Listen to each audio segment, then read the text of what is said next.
Good morning, everyone. Welcome. It's a beautiful day in Michigan, beautiful winter day. Welcome and to the joint meeting between the House and Senate Appropriations Committee, and I will ask the clerk to call the roll. Mr. Chair. Here. Representatives Pasholka. Here. Kowal. Here. Laurie. Here. Rogers. Here. Stamas. Walsh. Here. Bumstead. Here. Forlini. Here. McGregor. Here. McMaster. Jenkins. Here. Muxlow. Here. Pileski. Here. Potvin. Present. McCready. Here. Verheulen. Here. Shirkey. Here. Tlaib. Here. Brown. Here. Durhal. Here. McCann.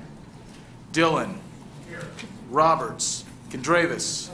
Ferris. Here. Zimke. Here. Singh. Present. Olumba. Mr. Chair, you have 24 members present. You do have a quorum. Thank you, Mr. Clerk. Mr. Chairman. I thank you. It's a pleasure and honor to be here with you today on this important day. Madam Clerk, will you call the Senate roll? Chairman Kahn. Here. Senator Molinar. Here. Senator Jansen. Here. Senator Papageorge. Here. Senator Boer. Here. Senator Caswell. Here. Senator Kolbeck. Here. Senator Green. Here. Senator Prose. Here. Senator Shoemaker. Here. Senator Walker. Here. Senator Anderson. Here. Senator Gregory. Here. Senator Hood. Senator Hopgood. Here. Senator Johnson.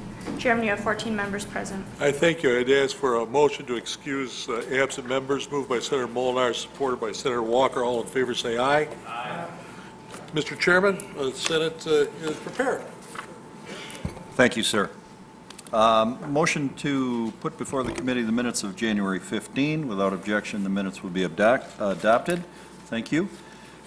And we'd like to introduce and welcome to our chamber Budget Director Nixon, Lieutenant Governor Brian Calley. I'm sorry you're behind the pole there, Lieutenant Governor. And our Governor, Rick Snyder. Thank you for being here. We're very excited to hear your presentation, and the floor is yours.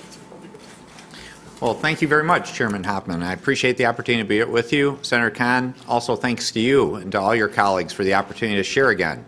This is year 4 in terms of coming with a budget presentation, and I think I'm excited to say the comeback continues in Michigan. This is about fueling Michigan's future in a very positive, constructive way. I really appreciate your time. We have the winter wonderland still going on outside, but in here we can really talk about Michigan today and in our bright future. So thank you for the opportunity to join you. In terms of going through things, what I'd like to do is go through a presentation, and then I'll turn it over to the Lieutenant Governor to talk about taxes in particular, and then I'll be happy to take some questions and then give an opportunity for Budget Director Nixon to answer a lot more questions. So it's great to be with you. Let me kick it off, though. Michigan is back on track. We've created more than 220,000 private sector jobs since December of 2010. We lead the nation in creating manufacturing jobs. One key metric is personal income. With respect to the Great Lakes states, we've tied for first place, and we're number 7 in the nation. In terms of wage growth, we're 4th in the nation for high-wage job growth, 6th for middle-wage job growth. And both home sales and home values are on the rise. In terms of last year, we're number 5 in terms of home values rising. In terms of the consensus forecast for our future, it's a bright future. In fact, if you looked at the change in wage and salary employment in terms of what's projected, you can see strong years. If you look to the green years to 2014, 15, and 16, you can see major increases. I would clearly contrast that with the lost decade that Michigan suffered in terms of dramatic declines. One thing I would also add that hopefully you can keep in perspective is with respect to the numbers for the last 3 years, we've actually exceeded the forecasts. So this is a trend that I think we can really add value by saying this is a forecast, folks. Let's beat the forecast. We've done it for the last 3 years on employment and wage growth. Let's keep up that attitude. So we don't have to accept this. We can better this. In addition, personal income growth increases. You can see strong personal income growth is projected in Michigan. So in terms of our economic comeback, the comeback is ongoing and continuing. The only thing that would be helpful, one editorial comment, is if there was a mess in Washington that was corrected. I think we'd have opportunity to see even faster growth. Housing. This was an area that was struck harder than almost any other sector of economy. People quite often talk about automotive and manufacturing. A sector that was hit much harder was actually construction. but it's great to see the rebound happening now. And I can tell you anecdotal evidence in terms of meeting with a number of contractors and builders just recently. They're excited about the future. They're seeing things really start to come back in Michigan. In terms of looking at the comeback, what's our role? It's to really create an environment for success. We rely on companies, business people, entrepreneurs to create the jobs. We've got the talented people in our state. Our role is to create an environment to allow growth to happen and to create a good, strong infrastructure for people. The investments are working that we've made over the last few years. They've been strong investments, good investments. But let's finish the job we've started. Some of these things are not fully complete in terms of looking at our long-term debts, in terms of making investments that can make a difference in people's lives, in terms of creating that best, strongest environment in the United States. In terms of focus areas, the way I describe this should be like being a family. This should not be viewed as simply a political process. The way I view this exercise and how I go through it is literally, I know it's hard to visualize, I pretend I'm sitting at the kitchen table with 10 million people, 10 million family members, and to say, what's the stack of bills you have in front of us? What do you have to address in terms of saying, what debts do you have? Where can you invest wisely? How can you save money? And how can you return resources to people that are in need in terms of having them be successful? And it's not just about 1 year. It's about looking out towards the future. In fact, you'll see as we go through some of this, we have one slide I like to say a CPA can only love, is it really talks about the next 40 years. Because this is about thinking about our kids in addition to us. Well, let's get started in terms of talking about improving people's lives in Michigan. I'm proud to say the economy did well enough that we do have a surplus. The general fund was up over 7%, the school aid fund was up over 3%. Overall, our budget that we're proposing is about 2% higher in terms of the overall budget. But what I'd like to do now is really talk about the investment areas, where we'd invest these resources in a number of areas. So what I'd like to do is each one of these bullet points is go through each one and talk about key investments we're making and show you kind of the trend line, historically, currently, and what we're proposing to see in the future. Let's start with education, because again, I think we all agree how critically important that is. Building a bright future for Michigan. And what I like to describe our education system not as separate buckets of preschool, K-12, other pieces, but I like to call it a P20 system. Prenatal through lifelong learning. How do we really create a much more focused, integrated system where we create success from the very beginning of life through the long term? Each one of these areas are important opportunities.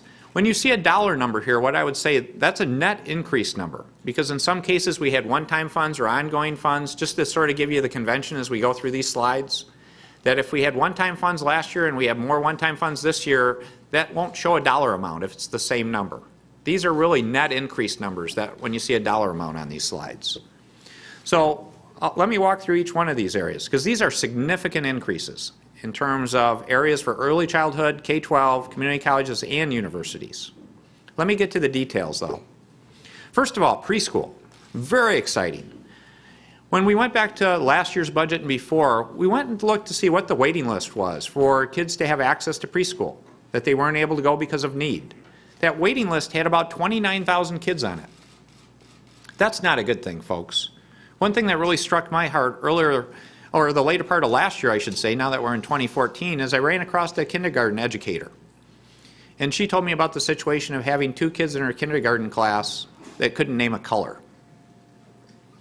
That's not the way to be successful in life. That's a terrible start.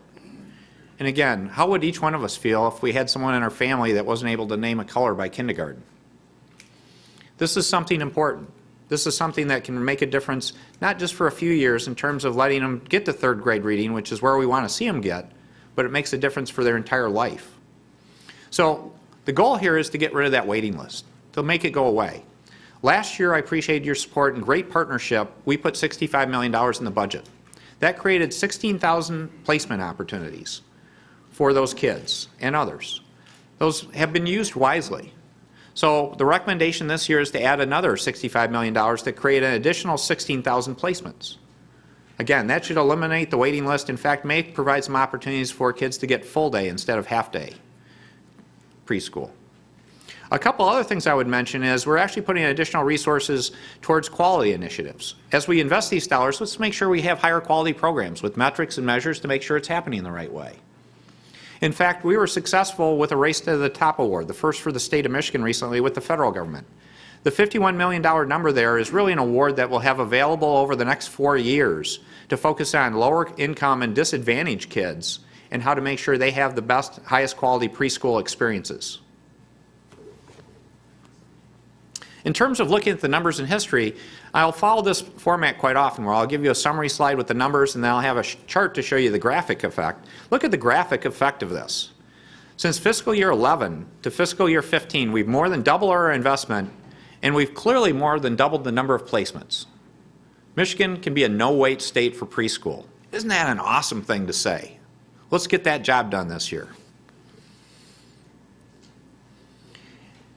Oops. Get my slides going straight. There we go. Educating our children. You'd think a tech guy could get a slide straight. In terms of K-12, the foundation allowance. This is something that we're recommending an increase on average $100 per pupil. Actually, we're going to recommend that it be done in a somewhat different way to weight towards the lower end school districts in terms of the lower end foundation allowances. So for the ones at the low end of the scale, we're recommending $111 per student. At those at the higher end, $83 a student. Again, to help reduce the disparity between school districts in terms of foundation allowance. That's a big investment of $150 million. A very large investment, and for the people in the audience, not everyone knows what MIPSERS is. That's really the public employee retirement system for school employees in our state. That's something that's critically important that we need to invest more in. Because a couple things. One, we want to ensure a strong pension plan that people can count on for the over 400,000 participants in the plan. But this is a liability to the school districts that they otherwise have to pay. So I view this as great value to the school districts and the people, the kids in the districts. Because the way to think about this money going in the pension plan, if you have a mortgage at home and someone helps you pay your mortgage, don't you have dollars available to use for other purposes? And that's $270 million. Other recommendations is last year we had the Council on Educator Effectiveness do a report on recommendations for improving how we can be successful with our students and student growth. Also, we've had a lot of discussion on student assessments. That's something that will be before you this spring that I encourage you to look at, make decisions. But short of that, we wanted to make sure we put a placeholder in the budget for the way the recommendations look today. And that would account for over $40 million of additional investment. So again, this is a placeholder to be there depending on how you come out on what the appropriate steps are with respect to that report and student assessments. A couple other things, though, I think are exciting. Dual enrollment, to again encourage more dual enrollment. Go to high school and college at the same time. That's the greatest way you can save money on getting a college education, whether it be career tech or a university degree. Year-round school pilot, and I've heard that from several members. This is to be a pilot program, particularly for distressed districts or schools that are more challenged to keep kids going year-round, because there's a lot of evidence to say that if you can go year-round, your ability to retain learning and to be more successful goes up quite dramatically. The distress situations. This is for districts that could fall in that situation of running out of money during the school year. We faced that last year or so. It's a crisis when it happens to begin with, but it's also a budget crisis situation. So this is about creating a special reserve for school districts that find themselves in that circumstance to say, here's resources to keep the kids in school. What I would say for a school district that avails themselves of this, it's really a case of asking the question, there should be fairly dramatic reorganization or dissolution most likely for that school district. So this would be a fairly dramatic step that hopefully we won't see happen, but if we do, we'll be better prepared. It's also about continuing best practices and technology grants. Again, we had one-time money last year. We're continuing the same numbers of $80 million for best practice and $50 million for technology. And FIRST Robotics. One thing you might find exciting is we put some resources last year to encourage Michigan to be the leader in the country in FIRST Robotics, a fabulous program for kids that if you get in this program, what we found is the percentage of kids that go into engineering goes from about 6% to over 40%. When they go off to college or career tech ed. As we've done so well, we've had an additional 70, 80 teams created in our state that we didn't even expect. So we could use some more resources because demand is so strong for this. We've now passed California. We've got more teams than any other state in the nation. Pretty cool. Graphically, how this looks. Again, I'm very proud to say, if you look at the recommended 2015 versus 2011, there's more than $1 billion increase in state funds for K-12 compared to the year before I entered office. If you look at the cumulative number of 12, 13, and 14, the cumulative improvement is $1.2 billion. We invest in education. We care about our kids, and we've made large-scale investments. This is the slide I mentioned before, only a CPA can love. So I'm not going to spend much time on it, other than to give you some idea. This gets to the point about the retirement system.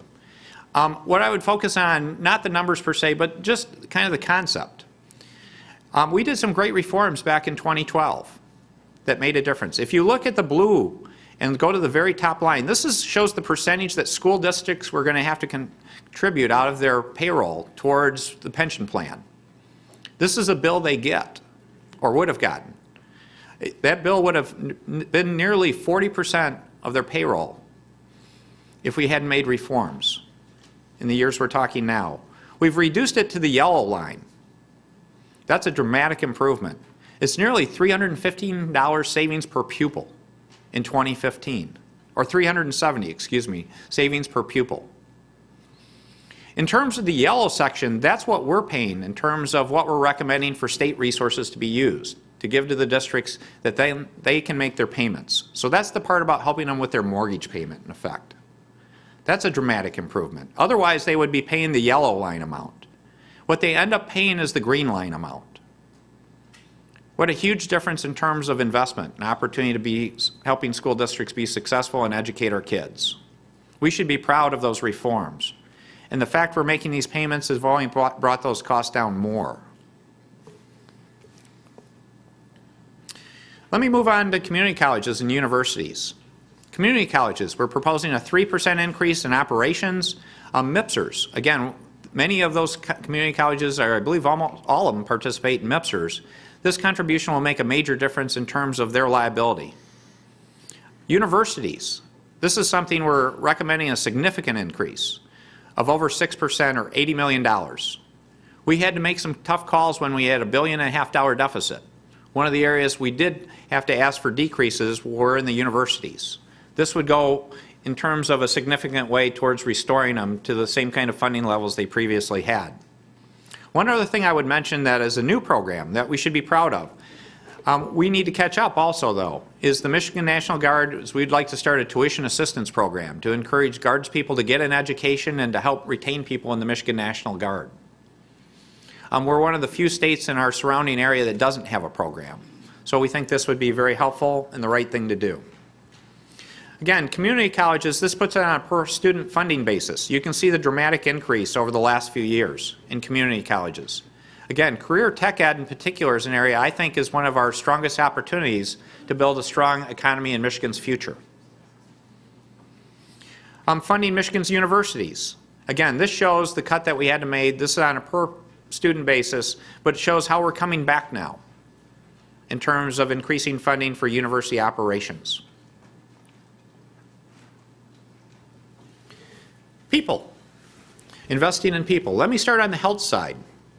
Mental health has been a major initiative of this administration and in great partnership with you.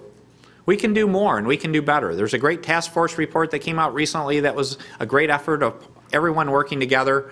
We have a recommendation for $15 million of additional funding for that, and also for mental health diversion of an additional $6 million. Healthy Kids Dental, and I'll have a chart on this, so I'll come back to that, but it's to continue to improve Healthy Kids Dental in terms of who participates in growing that program. And then I'm very excited about the no-wait state concept again for our seniors. I mentioned this in the State of the State, but this is to make Michigan a no-wait state for in-home services and Meals on Wheels, home-delivered meals to our seniors. In addition, because of the surplus, we were able to look to eliminate the waiting list for the My Choice Waiver program, a program that helps encourage independence for seniors by staying in the home rather than being in a nursing home. And then elder abuse, an additional $1 million investment in elder abuse. Again, that just shouldn't happen. Healthy Kids Dental. You can see the dramatic increase we've made in the last few years. Because one thing I will encourage people to remember is dental health is about overall health. Particularly a child's overall health is critically important by their access and ability to get good dental health. So this is something that's very important. And I'm proud to say if you go back to the 2011 timeframe, we've added a large number of counties and we've added lots of kids. We've more than doubled the program almost over the last few years. This year we're talking about adding a couple more counties and 100,000 kids. What I would mention is we still have 3 counties to go after 15 that we should be looking at hard how to complete the program across the state of Michigan. Meals on Wheels. This is an idea of the number of Meals on Wheels in terms of seniors participating in the program. You can see, again, a significant increase. So, great opportunities in seniors in terms of looking at health programs, good stuff going on. Jobs. Again, we're showing good results in creating job creation programs that don't require significant resources. We've gotten out of the tax credit business the way we used to be in. That wasn't the right way to do things. We've created great programs like Pure Michigan Business Connect about getting Michiganders to buy more from each other. That's accounted for over $1.6 billion of additional purchasing in our state. So we need to be proactive in this area, but we're doing it smarter and better. And I think we're being one of the best role models in the United States about not just giving away dollars, but doing it efficiently and effectively. For business attraction and community revitalization, $15 million improvement. An automotive initiative, and when it says automotive, it should actually say automotive engineering and manufacturing. This should be a broad-based program because, again, we're leading in bringing back manufacturing-related jobs, but I'll tell you, there's a lot of open jobs out there that we can continue to grow, we can do better in.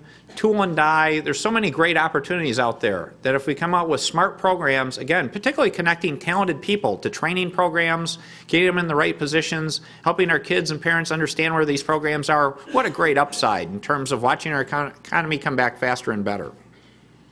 One program that I hope everyone loves, Pure Michigan.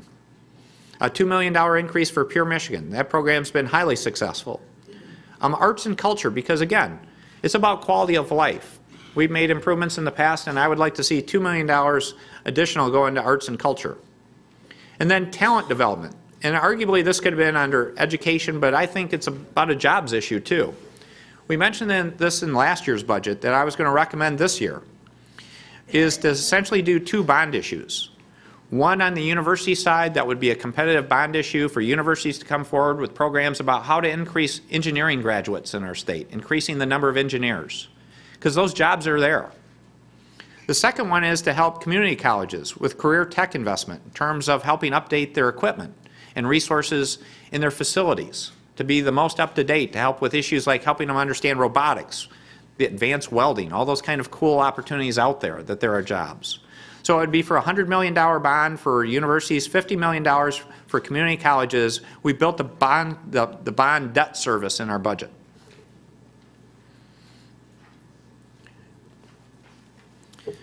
Making Michigan safer. And I'm proud of the track record we have here in terms of making investment in public safety. Actually asking for additional resources to increase the Michigan State Police to add 100 new troopers and 31 motor carrier officers. I'll have a slide on the levels of the Michigan State Police in just a moment.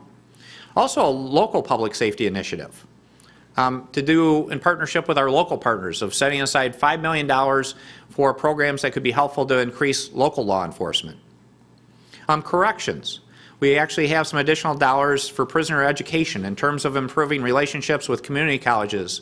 And you may wonder why that topic. It's something that, again, prisoner reentry, they're serving their time, they're paying their debt to society. How do we have it so they can re-engage in society and not be in recidivism in terms of coming back again and again? We can improve programs there to show better results and better outcomes.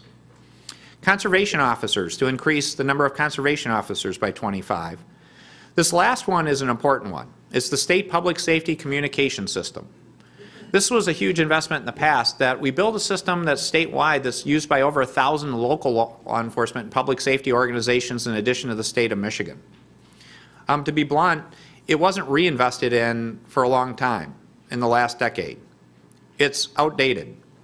So it's time for us to start investing in keeping us up to date with the most advanced methods and what we really need for our public safety people to take care of us. So this is a $25 million investment. It's about $20 million in infrastructure in terms of microwave equipment, other advanced equipment. It's about $5 million in radio replacements in terms of outdated handheld radios and other radios that we need a longer term cycle of investment. So this would be an ongoing investment for a number of years. MSP, Michigan State Police. This gives you kind of the history of Michigan State Police over the last decade. If you go back to 2000, we had over 1,300 troopers. We declined to almost 900 troopers.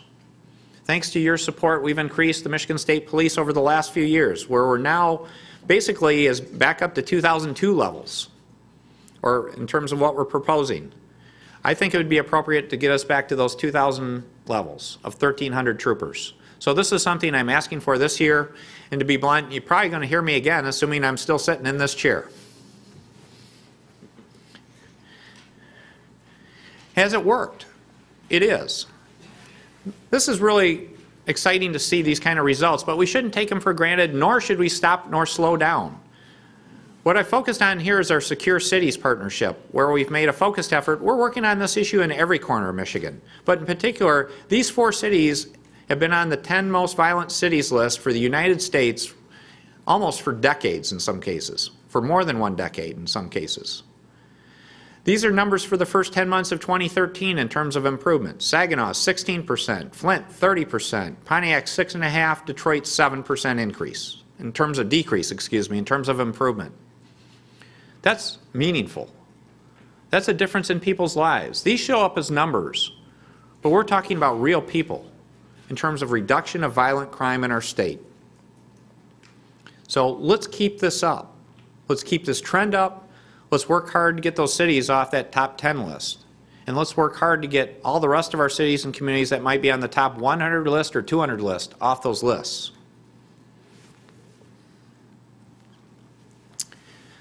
Driving Michigan forward. We need to invest more in our roads and bridges. It's clear. We currently devote about $2.9 billion. To be blunt, we're about $1 billion short. We do need to solve this problem at some point in the future. The problem is not going to go away. In the interim, last year we made an investment of one-time dollars of $236 million. This proposed budget includes $250 million of one-time funds to help offset the lack of comprehensive ongoing funding. It helps reduce the problem. It doesn't solve the problem. And I think it's something that, I don't know about you, I've heard a dramatic increase in interest in improved roads over the last month or so as pothole season has started early this year.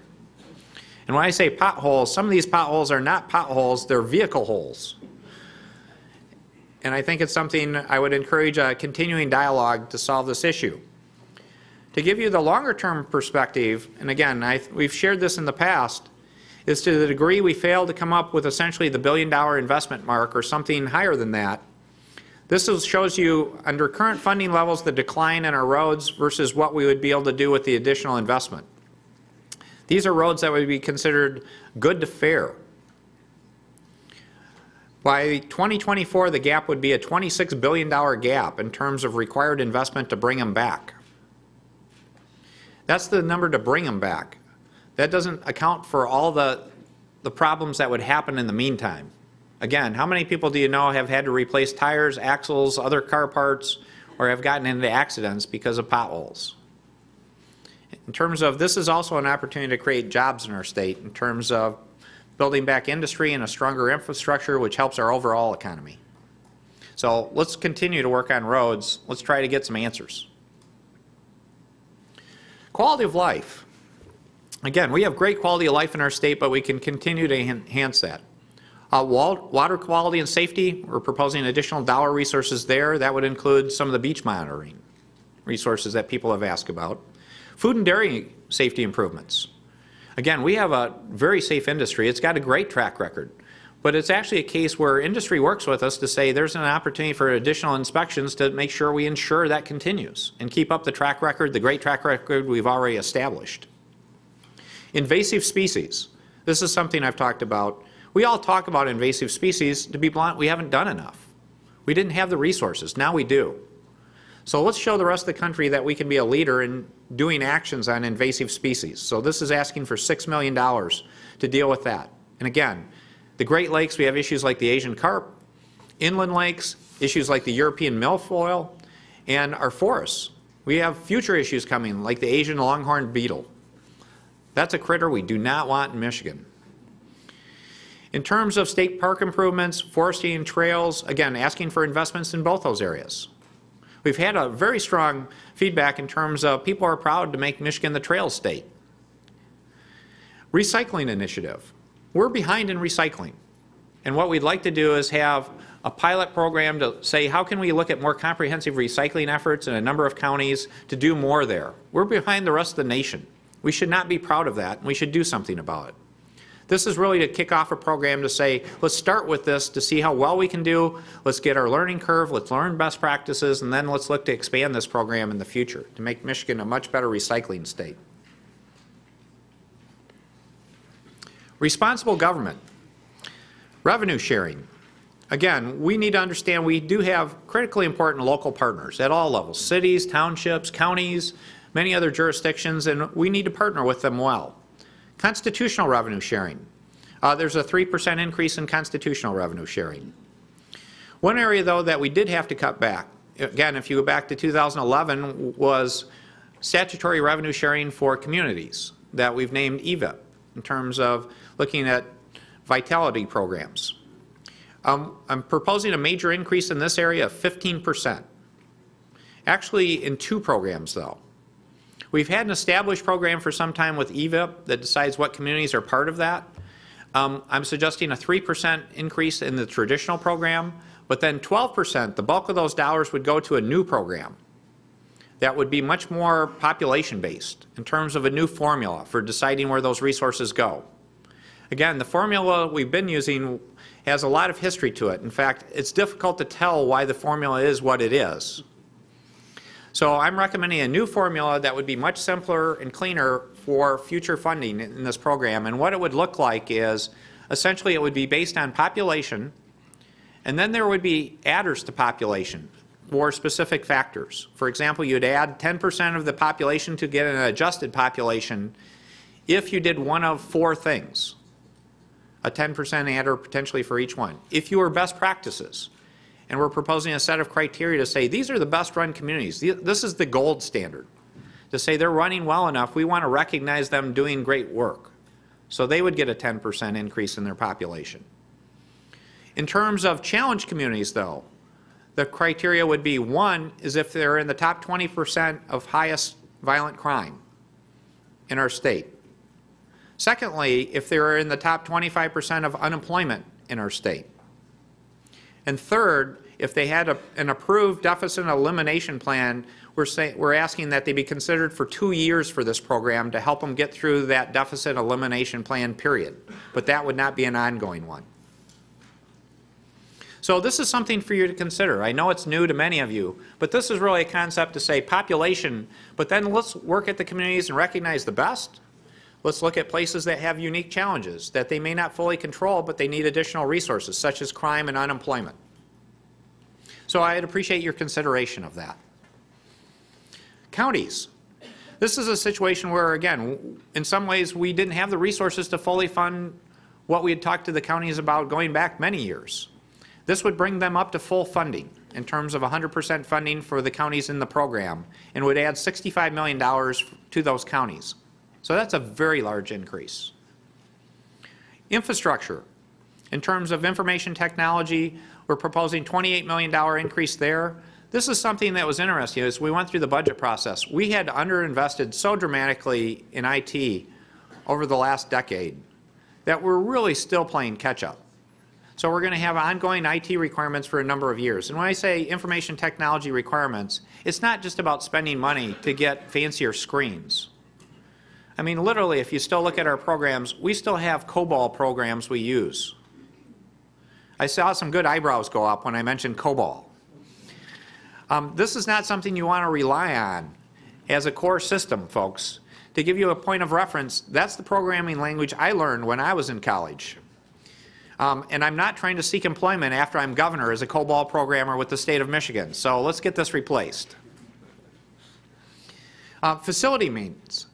This is typical maintenance for, again, State buildings, we've underinvested, and there's an important opportunity there. Also, we have additional resources for armories and some other things that are not included in this number. The next item, the financial team to work with distressed schools. This is to work with schools before they get into the emergency manager status or before they even as a review. This is to help with the early warning system. We can do more on the front end to help communities and schools avoid these things, and this is a program for schools to say it would involve both hiring staff at the Department of Education and the Department of Treasury, and then essentially having about $5 million in consulting resources available to work with distressed schools, to say how do we keep them off the list of needing deficit and elimination plans, how do we get ahead of the game on this important topic. The last item on this slide is important. We've had some discussions already, but I wanted to put the placeholder in this. Again, this would need your support, but it's about settling the Detroit bankruptcy. Again, there's been parties coming together, foundations, donors from the DIA. The pot of resources that's now being discussed that would be available for a settlement, if a settlement really could happen, is about $820 million, if you include the $350 million over 20 years I'm proposing for the state. It's really up to the unions, retirees, and employees to decide, and for your support in terms of would you support the state piece of this. I put $17.5 million in the budget for this. Again, we can look at bonding options, we can look at different ways, but I wanted to make sure we had adequate resources built in the budget as we review this. More efficient government. This is a slide I haven't done before, because one question says as you show you're actually having a surplus and you're doing well as a state and you're adding resources, are you being efficient about using these things? Because we weren't hired to go spend money. That's not why we're here. We're here to give efficient, effective, and accountable government. And we're here to show real results to people, and if we're not using the money right, we should have them keep it. It's the simple sense.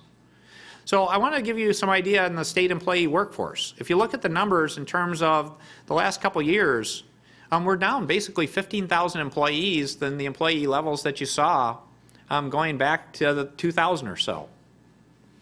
And it's not been a static number. There's been fairly significant changes within that 47,000 to show we are emphasizing what's really important.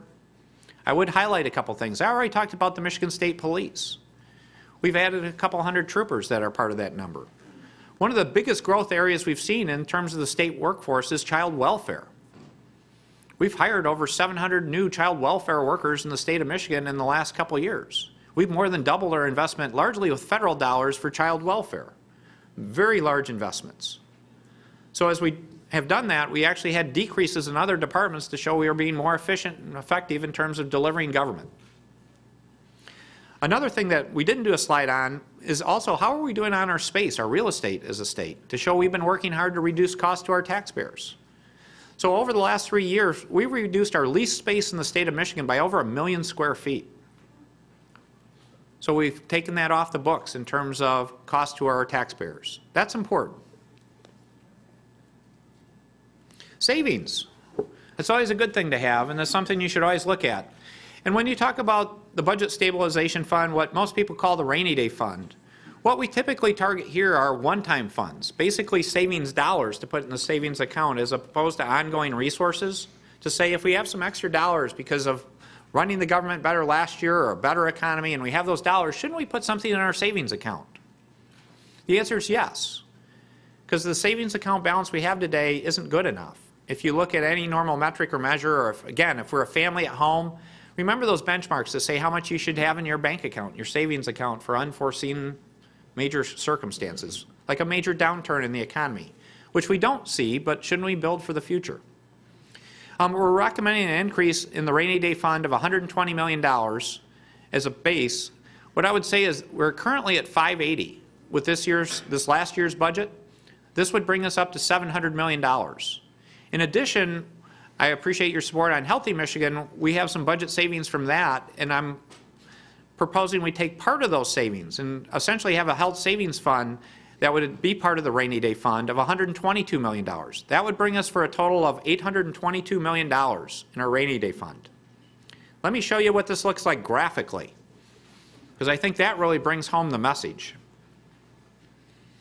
If you go back to 2000, we had over $1.2 billion in this fund. It It was essentially depleted over the course of about 4 years. It was at $2 million for many years. Now we've been able to add back in a very financially responsible way the last few years, just like a family would. Let's continue to make a reasonable deposit in that account. What should we be aspiring to get to? The number should be in that $1.2 to $1.6 billion range. Now I'm going to turn it over to the Lieutenant Governor. He gets to do the exciting stuff on tax relief. See, I had to do the spending part. He gets to do the part on helping give resources to people. All right, thank you, Governor, and thank you, committee members. The tough decisions that you've made in the past have really set our state on a different course in order to now offer immediate and permanent tax relief to the citizens of the state of Michigan. And so what we're proposing to do is to expand the homestead property tax credit by $100 million. You'll notice in your budget, though, because in my opening I said immediate, the overall cost of this tax cut is about $200 million because we are proposing to apply it to the tax returns for 2013 in addition to the tax returns that will be filed later on in the 2014 fiscal year. So who is it for? The tax relief itself, we estimate it will apply to 1.3 million taxpayers across the state of Michigan. About a third of that tax relief will go to seniors. A lot of the tax relief goes to individuals who currently qualify for the credit, but because of the changes we're making in it, there are additional taxpayers that will now qualify for the credit to the tune of we estimate 200 to 250,000 new credit qualifiers. It's kind of cool having the governor work the slides for me. I give him a nod and he advances them. I'm a full-service provider. You know, logistically, I was wondering how that was going to work, and so it's great. So the proposal itself, just to give you a little refresher on how this property tax credit works. So it's on the personal income tax return. There's a separate form for the homestead property tax credit. When you pay property taxes above 3.5% of your income, then you get a credit for the amount over that. And that amount today is, what we're proposing to do is reduce it from 3.5 to 3%. So instead of it being any amount you pay over 3.5%, the credit will apply to any amount you pay over 3%. That's the way that you extend tax credit relief or property tax credit relief to the folks that currently receive tax relief through that credit. Also, the income limit is being increased up to $60,000. Today, it phases out at $50,000. We're proposing to phase it out all the way up to $60,000. So let's talk about a couple of examples, several examples here on how this would apply to different income levels and different individuals. You notice that we've got several folks up here, including senior citizens and disabled individuals that both receive an enhanced credit, particularly at lower income levels and under the current law. But then also general taxpayers, including renters. Keep in mind that this credit applies both to renters and property owners in the same percentages. So when somebody has a rent that exceeds 3% of their annual income, then the credit applies to them as well. So first, let's take a look at what the credit looks like for these individuals that we have as examples in the slide. You'll notice that if you're a senior citizen and your annual income is $52,000, you don't have any access to this credit today because your income levels exceed the total amount that is allowed under law. And as you go across the whole spectrum there, you'll note that the renter example on the end as well. So for the increase, once you apply the new standards, these are the types of increases that you'll see for individuals claiming this credit. Those who were in that $50,000 to $60,000 range will receive a pretty substantial credit, $240, for example, for that senior at $52,000 a year. You'll have the other examples across the spectrum. If you'll advance it one more time, you'll see the increases that that will be experienced. And you'll note that these are pretty substantial increases in the credit that the individuals will receive. And when you compare that to something like a rate reduction, for example, this is much more substantial impact to these folks. And so we're really excited about the opportunity to not just provide tax relief, but provide tax relief in a way that will really impact somebody's life. And we think this is the best way to do it. So let's talk about how do you claim the credit itself.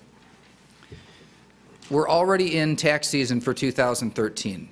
And so we don't want to disrupt any part of that. The forms are done, the instructions are out. And so the citizens of the state of Michigan would simply file their tax returns the same way that they always have. For those who currently qualify for the credit, they're going to go ahead and fill out the form like they always have, and that has all the information that we need in order to apply the new expanded credit to them. And so what will happen is once the tax returns are filed this summer, we would go back, put the new standards against those tax returns, and simply mail out checks to individuals for the increase that they are due. For individuals who do not qualify for the credit today, but will under the new rules, they'll simply fill out, they will not have to refile their tax return.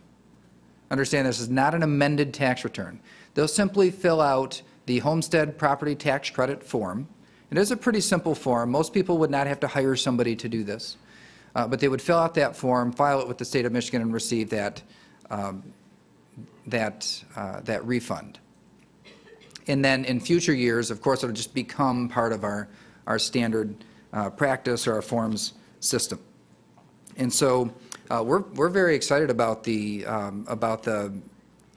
relief that this provides. And I'll say again, when you have a growing economy and you have the type of work that has been done by this body in the past to put us in structural balance to create an environment that is predictable and conducive for job growth and for families to really lay down their hopes and their dreams and their lives here in Michigan, to really put it all to work in our state, you see this type of growth and outcome. And so, and now we're in a position to offer tax relief to hardworking citizens across our state. So I'll say congratulations for the outstanding work that you've done, and we look forward to partnering with you in this year's budget in a much more positive environment than I know a lot of us served with. You know, I see some of us, we slept together on the House floor in 2007, and we're so far beyond. That didn't sound right, did it? I'm just, yeah, I'll file an amended statement. The around-the-clock sessions of 2007, where we had to sleep on the House floor. Well, I guess the Democrats had cots. I forgot about that. Republicans slept on the House floor, and but this was really this is our opportunity. It was our opportunity to prove that when you put the structural balance in place, what can happen. And so we're talking about tax relief, we're talking about investments, we're talking about paying down debt and saving for the future. And it's a great example for the rest of the nation. And I'll stop before I say anything else that gets a chuckle out of the rest of you. Thank you. Well, thank you, Lieutenant Governor. I really appreciate the Lieutenant Governor's hard work on this, because again, the focus is how do we help lower and middle income hardworking folk really get in an opportunity to have less stress regarding their bills. And so we really targeted in on that area to say, particularly people making $60,000 or less, how do we get the largest possible return to them? And to achieve that for 1.3 million families, essentially, is significant. So that's why it's really important to look at those numbers to say those are meaningful numbers. And they're more significant than some of the other alternatives people have talked about, particularly for people in those income ranges. One of the things I really want to emphasize, going back to my family analogy, is we shouldn't just be looking at today or fiscal year 15. When we look at how to allocate resources, we really need to be thoughtful about saying what other obligations do we have for the longer term. And again, these are not legal requirements, but thoughtful things that I think should be on the table, that we should understand that we should seriously be having a discussion about funding these and investing in them appropriately. So what we tried to do, instead of just simply saying here's tax relief or here's one program, that was part of the point of having the opportunity to come before you. And I really appreciate, again, the understanding to let us come talk about the big picture, about all these investment areas, about tax relief, about the rainy day fund. And now what I'd like to do is actually talk about some areas that I would recommend for us to seriously consider beyond 2015. First of all, in terms of ongoing issues, comprehensive transportation funding. We have a $1 billion problem. And if we have excess resources or resources, shouldn't we be looking at that as one of the key places? So in fact, that's why you saw a commitment of nearly $250 million, or over $250 million towards transportation in the 15 budget. Healthy Kids Dental. With this budget recommendation, we'll cover 80 counties. There are 3 counties left. Some of them are larger counties. Wouldn't it be great to have all kids have access to Healthy Kids Dental? To do that, that would be an additional $24 million in investment of ongoing money. Education. On the K-12 side, I showed you that chart again, the CPA chart. It still has another year going up in terms of MIPSers, in terms of the retirement program, to say by doing that, though, we've reached the high point and then it starts leveling off and ultimately it starts declining. We would have reached the high point of saying we're being financially responsible, of helping our school districts, of freeing up resources that they otherwise would struggle to pay. The requirement looking towards the future is a big number. It's $234 million is the number to get us to the high point. But then again, we would have achieved that and then we're moving in a positive direction. Universities, I mentioned how we had to cut universities back when we had a $1.5 billion deficit. This $80 million number is not to say that's the answer, but what it does is give you an idea of scale to bring us back to where we would have been or what we had before. Public safety. The public safety number is essentially doing the calculation of not all public safety efforts, but to give you an idea, this is what would be required to get us back to over 1,300 Michigan State Police. Local government funding. Again, the counties, I said how we were getting to 100%. That's a good achievement. But we're still down on the cities and townships in terms of the funding levels there. Again, I didn't put a number there because we've got a couple different programs. To give you an idea of scale, you're probably in the range of about $35 million or so to bring us back to what would have been levels in 2011 or so. And then one-time resources. I've mentioned this already. And this is, again, not ongoing dollars. Those first ones are really ongoing dollar requirements. But one-time requirements, as we get one-time dollars available, we should be looking to add another $400 to $800 million to our rainy day fund. So I hope you find this really helpful in terms of saying when you look at these, there's limited resources. There's always going to be finite resources, and they should be, because we shouldn't take extra resources from our hardworking taxpayers. And then there's choices to be made on how do you emphasize this investment versus that investment versus savings versus tax relief versus ongoing requirements that we know are out there and our long-term debt. So again, hopefully you find it helpful to go through this analysis. To just put it in summary, we have to look at operations, investment, local government, debt, savings, and tax relief every time we do this. And how do we strike the smartest balance? And that's what I'd recommend to all of us. Again, I sure like the kitchen table analogy a lot more than I like the political analogy in terms of making smart decisions about how to do the right thing for all of us. So I encourage you to keep that analogy in mind as you go through this exercise. We've had a wonderful working relationship in terms of budgets, great leadership in terms of committees and committee members. The last thing I would add is I sure hope and I would encourage the same kind of timeline we've traditionally done in the past. That's gotten strong positive feedback from all our taxpayers, our citizens, to say we can get this wrapped up in a May, June timeframe and have that. No countdown clocks anymore because we've set a track record of doing that efficiently anymore. That got me in trouble the first year. But it's a great opportunity to work together. So I'm pleased to present this budget to Chairman Hopman, Chairman Kahn, and your committees. And I would be happy to respond to several questions if you'd like.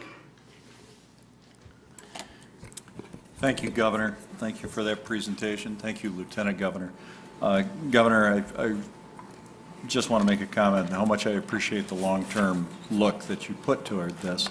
All of us are up here for a very short time. My time and my good friend Senator Kahn's time is getting very short.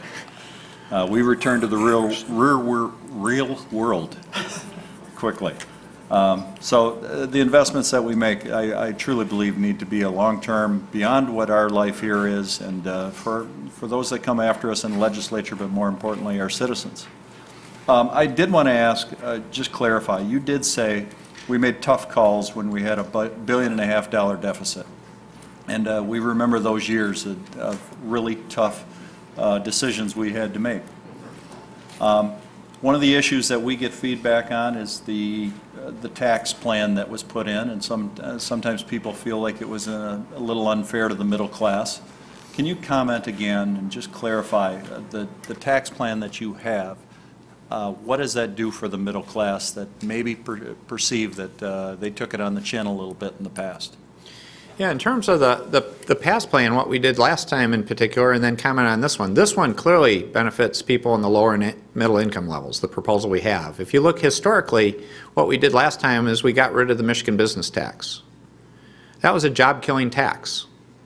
And to put it in context for people, who benefited from the elimination of the Michigan business tax? It was small and medium-sized business people. And if you think about it, the small and medium-sized business people are our friends and neighbors.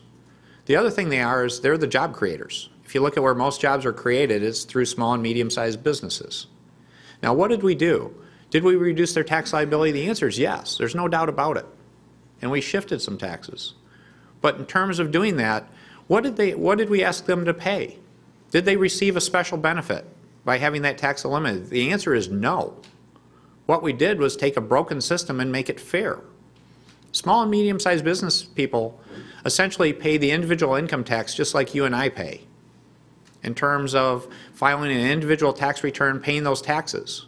We had a system in the past where not only did they pay that tax just like you and I pay on our salary or wages, but we ask them to pay more money. How dumb is that? You have the very people creating jobs, and you say, it's fair that you pay the same amount. If you make income, you pay the same rate, same way that you and I would pay, but we think we should put a special tax on you so you can pay more. All that did was create an environment where we lost jobs. So what we've done over the last few years is make a simpler, fairer, more efficient tax system in terms of getting rid of loopholes, of getting rid of credits, of cleaning things up, of making it simpler and better. And that's the opportunity now with this tax relief is we're not adding new things. We're simply taking existing things and making it better relief for people because we have a surplus now. We have the opportunity to give something back, and it's really aimed at people that are those hardworking folk. So I appreciate your question, Chairman, because it's really important for people to understand. It wasn't about big breaks to big business. It was about creating jobs and treating our friends, our neighbors, and the small business people that create jobs fairly, just like we should be treated and we want to be treated. Governor, Lieutenant Governor, and Mr. Nixon, Budget Director. This is the last one of these I'm going to be doing, and I've enjoyed the relationship a great deal. It's the last one for Joe Hoffman, too. And I've enjoyed working with you a great deal, Representative. We have some questions for you as well. I think Senator Walker has a question. Senator? Thank you, Mr. Chairman. Thank you, Governor, Lieutenant Governor. I appreciate the presentation. With an eye on the K-12 budget, I appreciate the information you presented us. I guess you indicated that Michigan has increased spending in the K-12 area over $1 billion since 2010, if I'm looking at the chart right. But I hear in a number of media presentations or from different sources that there's actually been a cut to education at about the same amount as some of the reports I'm hearing. So I guess I don't want you to speak for somebody else, but can you explain these different perceptions of that are out there with regards to K-12 spending? Yeah, Senator Walker, I appreciate your question because I appreciate that. When you get into numbers and complicated budgets, and it's a big budget, people can get confused. So what you find is there are career politicians that get confused on things like that versus being a CPA and actually going through the numbers. So let me clarify that in terms of looking at those numbers. In terms of cuts, if you look at the last cuts made by the state with state education dollars, that was back in the 2008-2009 timeframe. There were cuts back then. What happened also in that, and those cuts didn't actually show up to the school districts quite often because there were federal stimulus dollars. So the federal government came to bear to say they're in a crisis, didn't do a lot for a budget deficit, but there were significant stimulus dollars there for several years, for a period of 3 or 4 years, that were intended to only be there for 3 or 4 years. That was over $1 billion over that time frame. So those dollars came in and sort of replaced that cut. And then those dollars disappeared because they were never intended to continue, and to the degree people call that a cut, that was at the federal level. And there's a different address called the White House people should send their mail to if they didn't like that cut. In terms of state dollars going to K-12 education, I'm very proud of our track record. In terms of the approved budgets, in 12, 13, 14, we increased state dollars to K-12 education by a cumulative amount of $1.2 billion plus. That's a lot of money. Much of it did go into the retirement system because, again, we want a strong retirement system. And again, that's why it's important to point out to people that are not CPAs that if someone helps you pay one of your other bills, doesn't that free up dollars for you to use wherever you deem best? So that's one of the challenge points here, and that's where I'm very proud to say if you compare 2015, our recommendation, it's more than $1 billion more in 1 year than what was done in the year before I became governor. So it's a massive investment in education that we should be proud of. And in addition to that, what we're doing for preschool really gets me excited, and then we're addressing some of our challenges in the past. So I believe we're very much education focused, and education is up. Thank you. Thank you, Governor. We're going to go to Representative Pashoka. Thank you, Mr. Chairman. Thank you, Governor. And Lieutenant Governor, Representative Nitz sent me a note. He misses cuddling with you, too. Don't tee it up. I'll hit it. Some of you know Neil Nitz. Okay, good. I just want to point out that I have no recollection of that. Governor, your proposal calls for what I would say is a reinvestment in higher education, but we've also talked about access and affordability for Michigan families and Michigan students. What are the provisions in the budget in terms of tuition restraint, performance, and accountability? No, I appreciate your question, Representative. It's a good one. I think we've been very proactive about having performance measures and performance standards over the last few years. We're proposing a continuation of that includes tuition restraint. I believe the percentage is 3.2% for the year we're proposing for fiscal year 15. The one change that we're recommending in particular for the higher ed formula is to, and we've talked about this previously, is to look to include Pell Grant students in the calculation, because again, I think that would be advantageous to really support educational institutions that tend to have more disadvantaged students and lower income students. So I appreciate that because, again, it's not about spending money, it's about showing results. Senator Jansen. Thank you, Mr. Chair. Governor, thanks for being here, and everybody else. Two things, MEPSers, thank you very much. And I think the other thing that is the big push and good thing in this is we made a promise to educators to give them a retirement, and you've now carried out that promise. So you're paying the bill that many we're not going to have 10 years from now. My question really is, I'm at the kitchen table and a lot of people would like to spend all of the money. I've seen it many times and I'm hearing it again. You want to put $120 million in the bank account, BSF. Help people understand why the BSF is a good thing, because I think some folks ignore that. They just want to spend the money, and Lansing, within a mile of this place right here, would love to spend every nickel. But I think folks should kind of hear from you why is that so important? Yeah, and I appreciate that, Senator. Thank you for your question. And I want to thank you for you've done a lot of great work on MIPSers and retirement reforms. And I know you'd still like to do more, and we're happy to have that discussion too before some people move on to their next career. I appreciate Senator Khan. I want to make sure I thank you and Representative Hobman for your relentless positive action on getting budgets done too. In terms of looking at the rainy day fund in particular, it's just like it being at home. I mean, how often do you have something truly unexpected come up where you might need resources, and how do you address that fact? And so when you look at, I put dollar amounts on it, but if you look at the benchmark we sort of use is looking at the general fund plus the school aid fund and saying, shouldn't we have 6 to 8% of that money set aside in a reserve? And again, if you looked at that historical chart that showed what happened when we had an economic downturn, that number was critically important to help cushion that. Now, none of us want to go through an entire decade of downturn again. But what it can do is make a major difference if there's a more normal economic recession of 2 years, of 3 years, of being able to sustain programs that can be critically important to our future. So this shouldn't be used as something just to go grab and use lightly. It really should be reserved for dramatic changes of events. And I appreciate it. We've worked hard on what I would describe as more minor challenges because we did keep extra resources. Last year would have been dredging, where we found emergency funding for dredging. Again, that wasn't an appropriate rainy day fund thing, but we worked hard and found money in the budget.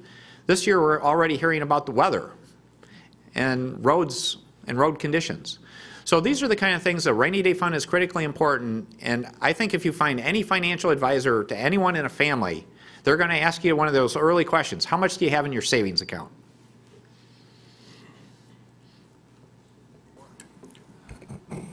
Governor, you might be getting a signal there. I see one of your staff that looks like she's going to give you the hook shortly. Corey, can he go for another one or one more question? Okay. Now you know who I work for. We all have that person on staff, sir. I'm going to switch to the other side and take a question from Representative Brown. Thank you to both of our chairs, and thank you, Governor, Lieutenant Governor. Lieutenant Governor, I was not on a cot. I just want to make sure you know that. I appreciate the analogy with the kitchen table. I certainly appreciate the emphasis we've had on early childhood education also. I think about Michigan as, around that table, and folks leave the kitchen table eventually also. And one of the concerns I have about early childhood is sometimes those kids have a really hard time getting from their kitchen tables at home to school, and wonder if you have ideas about how to support the investment of actually transporting those children, which really limit too many children's opportunity to participate in early childhood. Yeah, I appreciate the question, Representative Brown. That's something that we do need to stay focused on as we address the 29,000 on that waiting list in particular, and I'm very open to looking at what may need to be done. In fact, the Race to the Top award, those federal dollars are highly focused in terms of what we applied for. We actually asked that be directed towards low-income and disadvantaged children, and it's for preschool, but it's also for pre-preschool.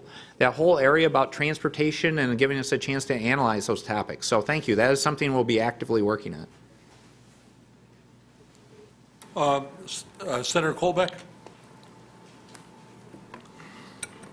Thank you, Chairman Khan. Thank you very much for your service, and appreciate the hard work that went into the development of this budget. Especially appreciate the fact that we've turned around from a $1.5 billion deficit into a approximately $600 million surplus, and that's due to people getting back to work and a lot of the policies we've been put in place to help people get back to work. So it's a good formula for success, and I look forward to continuing that. I want to thank you also for the investments that you've made in state police in particular. The value for money that we're getting out of that are demonstrable. You've seen it already with the 4 major cities and the drop in crime, and it's much appreciated. I want to talk a little bit about efficiency in government, because I love it when we start talking about government efficiency, because they're kind of an oxymoron sometimes. And the focus on metrics, which you've done since the beginning, has been fantastic for all of us. One of the things that I'm going to be looking at in the budget process on behalf of constituents of the 7th District is making sure that, as a CPA, I'm sure you can appreciate this, we're looking at low overhead amount in our respective functions. So it's not just a matter of manpower, it's actually what are they working on. And we worked together to pass some transparency legislation a couple years back now, and we broke out all of our core services, support services, and work projects as separate entities. So I'm going to be looking at that support services area, and I encourage everybody to participate in that, to look and make sure that we've got a reasonable overhead associated with all these core services. And so when we start talking government efficiency, I'd like to really drive in on that focus with your help. So appreciate any assistance you can provide in that kind of perspective on operations. No, I think that's very much in line, Senator Colbeck, with my philosophy is how do we maximize the impact at the customer, our citizens, and how do you minimize the back office pieces of that in terms of being as efficient as possible. And that's why some of these IT investments, this information technology investments free up opportunities. Again, the whole thing is about lease space. If we don't need space, let's get out of that business. And one thing, though, is we have great, hardworking employees with the state. So one of the things we really want to work on is not necessarily saying let's just eliminate positions, but how do you retrain people? How do you work with people so they can move from what might be an administrative function or what you might describe as an overhead function to help them get on the front lines, Right. where they can make a difference in our citizens' lives. Because again, that's why typically they join state government to begin with. Right. So that's the whole philosophy is about smart government, efficient, effective, and accountable. Well, don't underestimate, by the way, the value of having COBOL programs that can't be hacked into because nobody understands how to hack into them. So there might be a benefit there. I just don't know where they still find a card reader to actually do the punch cards. Thank you, Governor. Governor, we want to be respectful of your time. We want to thank you for being here and presenting this budget. Lieutenant Governor, thank you very much. I understand Mr. Nixon is going to be staying around for additional questions. That's correct. Wonderful. Well, thank you very much for being here. Thank you.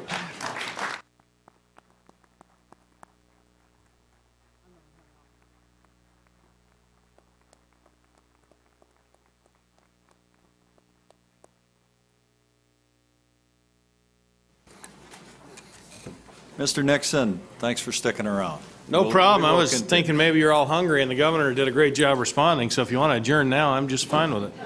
Well, we'll let a few more go. We're going to go to Representative Forlini. Thank you, Mr. Chairman.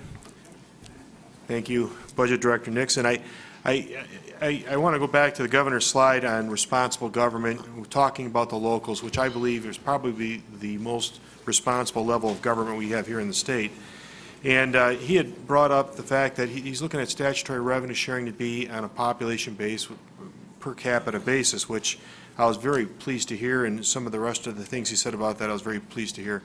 Up until now, there's been many communities in our state that have gotten zero in their revenue sharing, which I thought to be unfair, but based on what the governor says, am I led to believe that now they are going to be brought into the formula on a per capita basis, and that distribution is going to go that way?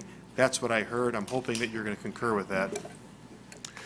Well, it's based on population, Representative, but there is a cutoff at $5,000. So any jurisdiction that would get a check for less than $5,000, they will not get one. And part of that is just based upon the amount and the logistics of managing it and sending them those checks. So obviously, if there were additional dollars going in over time that would increase them over that threshold, we'd be open to talking about that as well. Okay, I just want to clarify though, but those in the past that were at zero were out of that formula. Now they're going to be brought into the formula, but if they're under the 5,000, they'd still be out of formula. That's correct. Okay, good. Yeah, with the total increase, if they're still under the 5,000, they would be out. Is Senator Anderson in the back there? No. Senator Bohr. Thank you, Mr. Chairman, and thank you, Director Nixon, for sticking around to take questions. My pleasure. Yeah. Just to answer, I had to jump over Representative Nitz during that period of time to get into the room. So I remember that time, too. I'm sorry I wasn't here for those days. Yeah. I was 3 a.m. in the morning. Anyway, my question is, community colleges, no cap, is that just a yes or no on their tuition? That's correct, yes. They have a cap, and it's at 3.2 as well. Same as the universities education, this time. yeah. So So that is 3.2. 3.2%. My other question is, if you could answer it, we're going to put $2 million in year-round schools in a pilot. Can you give me kind of what the long-term thinking is there on year-round schools? Well, obviously, we think that some students would do better in a year-round setting. They don't forget things during the summer, and I think that the studies have shown that that obviously that is beneficial to the children. So I think, you know, the thinking there is that we want to pilot it and see it and determine some metrics and measure it and determine what the results are and see if it's worth expanding throughout the state. The pilot would be where? I don't know that that's been determined yet. We're still working on where the pilot would be. We're just putting the money in the budget. I look forward to working with you on where that would be. Thank you. Representative Zemke. Thank you, Mr. Chairman. Mr. Budget Director, I had a question. I'm very pleased to see the results of the first robotics investments made previously. We have a competition in the 55th District in Ann Arbor, and I'm excited to see that grow with the new teams. My question is, and I still feel that we're losing out in this area, we make these wonderful investments in high school STEM education programs, but we don't do very much in the pre-6th grade period, which has been the time period where it's been proven if we don't get kids hooked on math and science, we lose them. So I fear that we're losing them before our investments really have an opportunity to flourish. Do you have any ideas about how we can make some investments in those early K-12 years as well? Well, those are key areas to us for sure, Representative, and those are things that we'd be happy to work with you on. Obviously, right now in the K-12 budget, what we're really trying to do is address those long-term liabilities and get money to the classroom that they desperately need. So as we start to grow out of this, as the governor said, next year, after next year, our liability payment, our MIPSRS payment should normalize, and there should be some additional dollars. There will be additional dollars that we can invest in, and some of those strategic areas would be open and happy to discuss with you going forward. Thank you very much. We'll definitely have those conversations. Perfect. Thank you. Senator Prose. Thank you, Director Nixon. I appreciate the chance to reiterate something that Senator Boer and I mentioned yesterday in a column that we wrote related to unfunded accrued liabilities and the concerns that we have in making sure that we put into place the kind of transparency that goes forward, not just in a Snyder administration and paying down that debt that benefits our grandkids and our future, as well as maintaining those obligations that we have promised to employees over time. Two questions related to that. First off, will this budget identify, as we had discussed very specifically, in each of the budget lines themselves, or rather at the end of each of those budgets, like we discussed specifically, the liability in that particular department?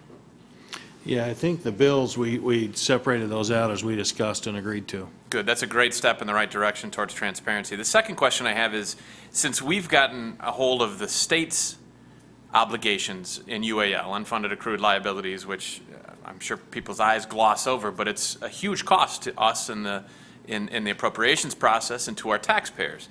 So as we do the right and responsible thing, are we looking at what that potential impact is at our local and county and village and so forth level, where all those other entities also have those sorts of unfunded accrued liabilities that are creeping up at the same pace and the same level that we have here at the state level? Are we going to be looking towards ways to incentivize addressing that at the local level? Yeah, I mean, you bring up a great point, Senator. I don't think there's a bigger challenge facing any government than the unfunded liabilities, especially on the healthcare side. It just kind of crept up, and there it was. I mean, the pension liability people have known about for quite some time. Yeah, as far as the EVIP and some of the best practices money, some of the gold standard formulas, it gets at the transparency and gets at paying down those liabilities. In fact, that gold standard, the gold standard in determining whether you meet those criteria, part of that is whether you're fully funding your actuarially accrued liability. So we actually are doing that, and I think we need to continue to push on that and let people know, because a lot of times people just don't understand it. But when we came in, we had a $65 billion unfunded liability. I mean, that was huge. And the reforms that you did, we reduced that unfunded liability by over $20 billion. And that's basically $20 billion that the taxpayers will not have to pay. But on top of that, you can go look any teacher in the face or any school or any state employee in the eyes and say, we're going to live up to the commitments we made to you. You know, we're filling the house of cards with cement now as we're funding the liabilities. We are funding over $1 billion more now towards these long-term liabilities than we were when we started. So, yeah, we need to keep the pressure on, and we need to keep encouraging local governments to address those as well. What would stop a future governor from coming in and not paying that upwards of $1 billion annually if they looked at the next budget and said, no, you know, we're going to use that in someplace else. We're not going to pay our long-term liabilities down. Well, the pension liability you'd have to pay. I mean, obviously there are different accounting gimmicks that you can do to, you know, decrease your pension payment that have been done in the past, and that many states did as they went through the downturn. But as far as the health care side, you know, there is something that people could change the funding policy on. What I think how I think that would stop here in the state of Michigan is the fact that we've controlled the liability from growing. Okay, we're out of the healthcare business entirely with state employees and school employees. Okay, we've got now people who are hired don't have any long-term health liability or health benefits. We do it on a defined contribution basis. On the pension, on the retirement side, we've got the defined contribution for state employees as well. So we match money into their 401k, and we have a cost-effective hybrid plan in the school system. So hopefully the fact that we've contained those liabilities and the fact that we're building up a trust fund and a core of money to pay the liabilities will prohibit people from changing funding policies. But obviously the legislature and the governor, if they decided to change those policies going forward, technically I guess they could. We can't bind future legislatures or future governors, but by and large laying these principles in place, the good news is that after next year it won't cost them any more to keep funding it. So they'd have to actually come in and say, we want to divert that money and fund it somewhere else. And that would be a real mistake, because I'll tell you what, there are hundreds of thousands of lives who are depending on what the state committed to that they would do and the school districts committed that they would do.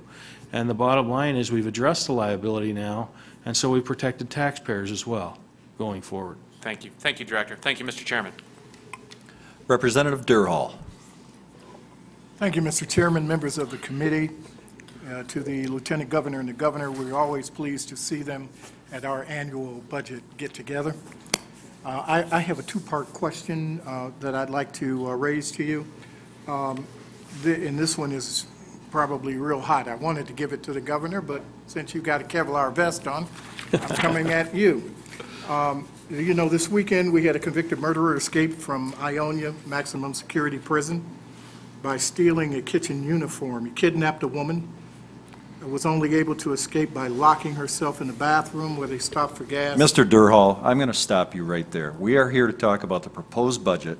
I've made several statements about the need for an investigation on that, and I'm not going to allow us to go down this line at this point. That is not appropriate for this committee. We're going to move on to Representative Singh. Mr. Chairman? Representative Durhal, we're moving on. You did not even let me get to the point of a question. I have a question that's salient to this budget. Okay, I'm going to give you a very short leash, sir. I'm not a dog, so you can't put me on the leash, Mr. Chairman. I have the right go to ahead. speak, and you will do that. The question, Mr. Budget Director, is what is the plan, or is there a plan, to return to the budget money that was taken out of the budget in 2013 for the perimeter security in prisons in the Department of Corrections? That's question number one.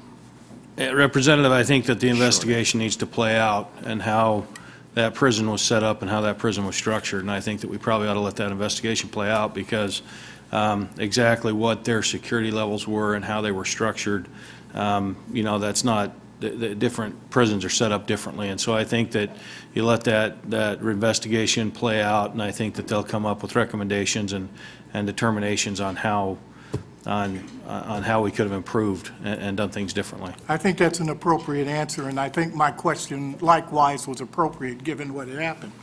Point B, question B, the state awarded a $145 million 3-year contract to Aramark to provide food services to the MDLC. And as a part of the contract, Aramark or the state responsible for ensuring that employees are properly trained on safety procedures and the proper protocols within the prison walls? Who is responsible for providing that training? Obviously, that's spelled out in the contract, and again, if you're linking that back up to the current situation, you know, DOC is working with them on the training, and Aramark's done this and does this in many states, and they're very sophisticated on how they deliver the food services within the institution, and they obviously are living up to their end of the agreement, and as far as the training's provided, I'm sure that, you know, there are standards of how the workers need to be trained to deal with hostile situations. We made sure that that was all included in the contract. But this is not a company that's new to this business. They do it many times. Unfortunately, at times within correctional facilities throughout the whole country, there are incidents that occur, and the prudent thing to do is look at those, see what happened, take a step back, do an investigation, and determine what we can learn from the incident. Okay, Thank you, Director. Representative Dillon.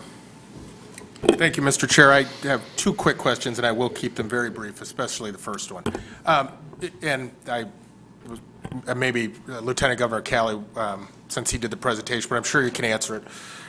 In terms of the tax changes to the homestead credit this year, can you quantify, based on the tax changes in 2012, the increases that many people who claim the credit, seniors, middle-class families who lost their deductions, how much of this, what's the balance sheet now, assuming this tax plan goes into effect, in terms of the hole that makes up for the amount of taxes that they're paying more than they were prior to that year? Well, that's a complicated question. I mean, obviously, individual tax returns vary from person to person. I'm talking in general. But by and large, I mean, you saw the numbers, but by and large, you know, a third of this credit will go to seniors. So they are benefited, and primarily to low-income seniors.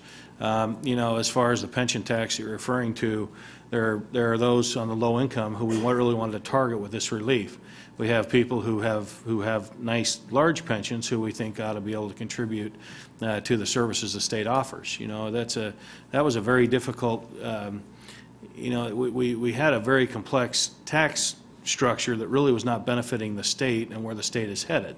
You know, if you look at the state, the previous 10 years we had lost population, but we actually grew in our senior demographic, and so we needed to realign our tax structure in a way that where those, as the governor said, benefiting from the state services were paying into it. So, you know, the main thing here is that we feel that maybe on a one-for-one, because this new tax proposal is not going to benefit the high pension seniors, but it will benefit those low pension seniors on a much more direct basis. So I don't have those numbers off the top of my head. We'd be happy to look at those. That'd be great. But that's why we wanted to do a targeted tax relief rather than just a general across-the-board rate cut.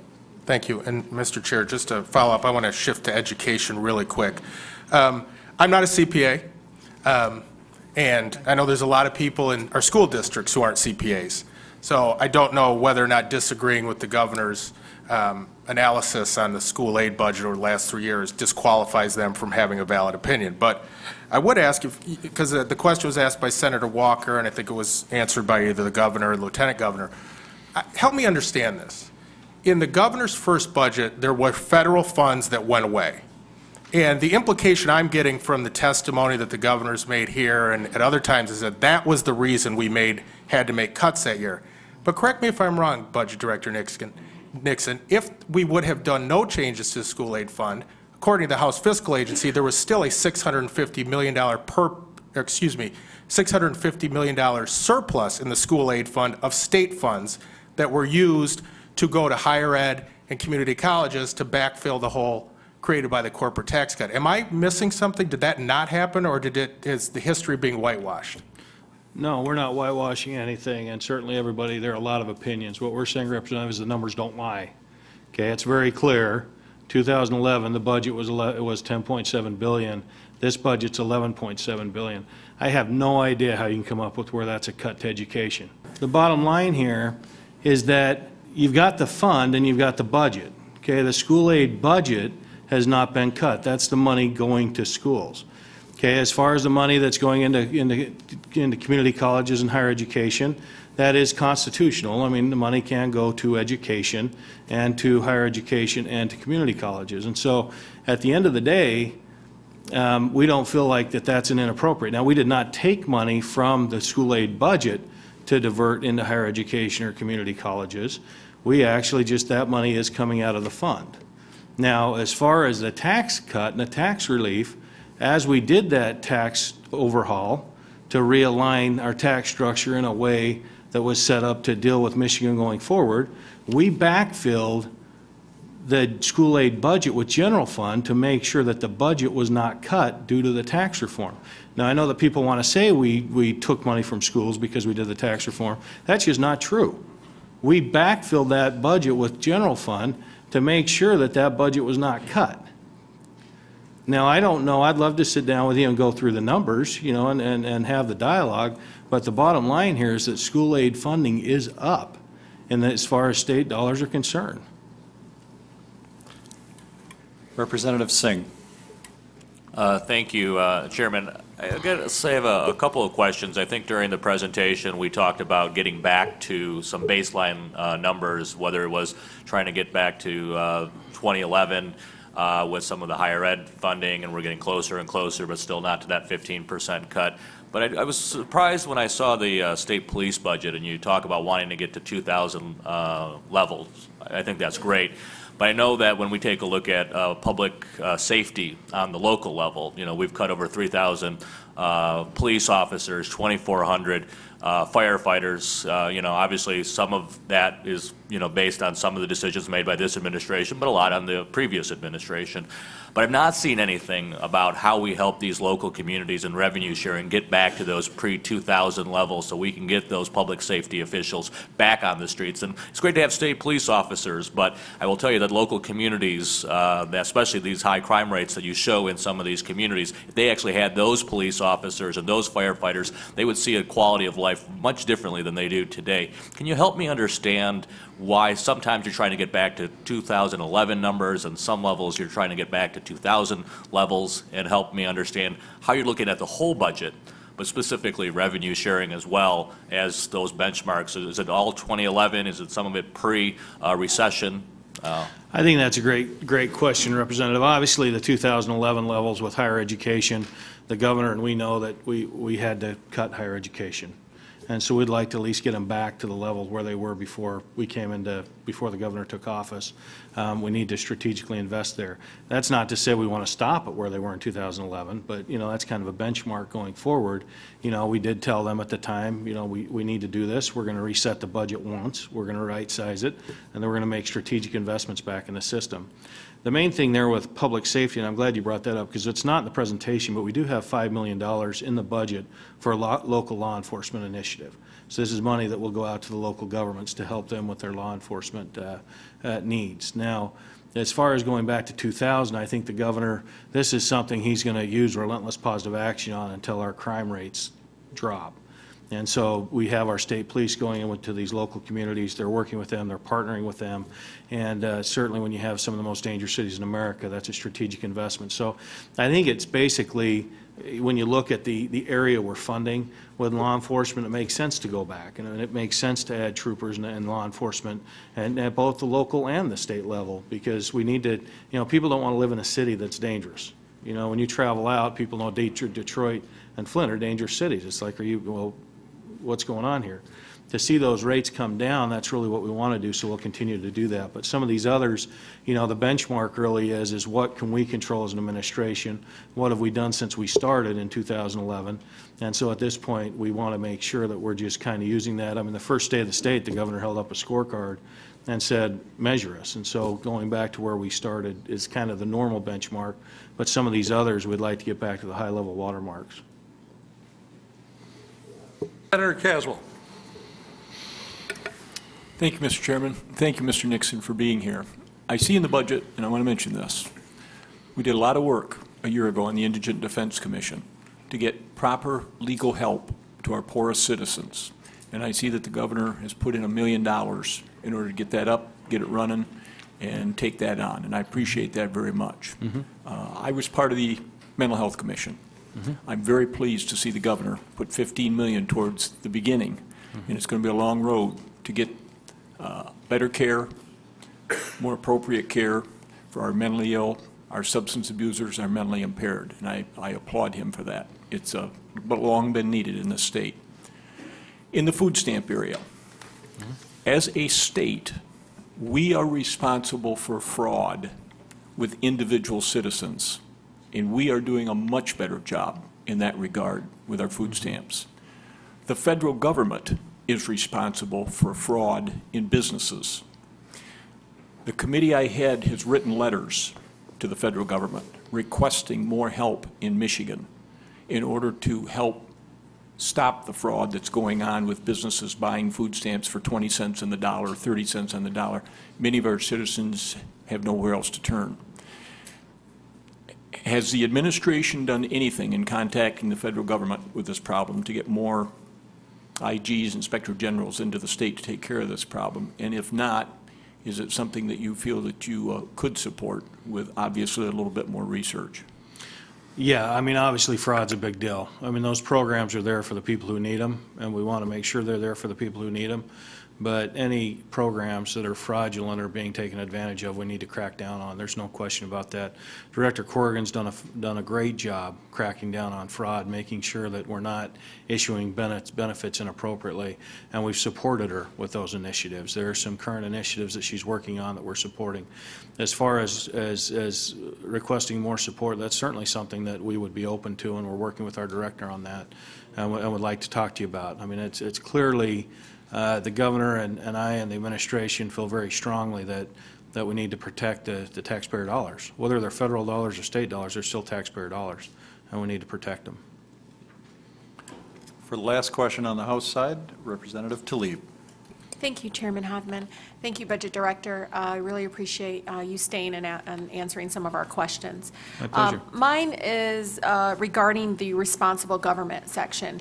As you know, I represent a significant portion of the city of Detroit, as well as a couple of the downriver communities, Ecorse and River Rouge. One of the things that I'm getting, obviously, most people know, when you have your coffee hours, when you're engaging the community, the residents, they want to ask, they want transparency and they want accountability. They're asking me all the time, what is this $7.5 million? Is it really going to settle the bankruptcy in the city of Detroit? It is hard for me to say, yeah, we're going to spend $17.5 million in tax dollars. Again, I want to help those retirees that we made this promise to, that they really paid in, to me, they paid into that promise by working very, very hard for our families. But when we're blindly putting in, and I do feel like it's blindly because there's not a lot of transparency, the $17.5 million and without the actual details, it is hard. And even as a person that supports getting out of the bankruptcy more than anyone, I really want to get out of there. But at the same time, I need to go back. Even to those Detroit families and residents I speak to, they want to know, well, what exactly will this do and how will it impact our community? And many of them want to know, is this going to get better local city services? Of course, indirectly, it may lead up to that as soon as we're out of bankruptcy. But when are we, as a legislature, going to be able to get the details of it? And again, I'm supportive in partnership in trying to address this issue. It's a very important issue for our state. But at the same time, I don't like, it's under responsible government, but I think responsible government comes with transparency. Absolutely, Representative, and those are dialogues that we'll need to have with you as we move through the process. I'm not going to comment a lot on the Detroit bankruptcy right now, just because I'm not the right person to do it. But that is something that we will look forward to working with you on as that request comes through the legislature.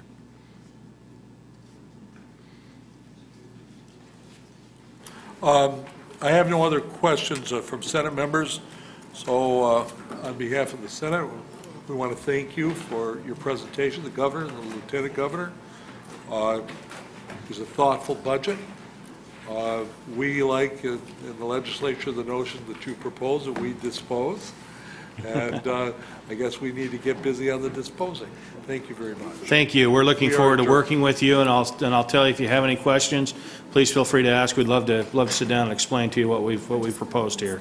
But it is a good budget, and we look forward to getting it passed. Thank you. Thank you, Director. The House Appropriations Committee stands adjourned.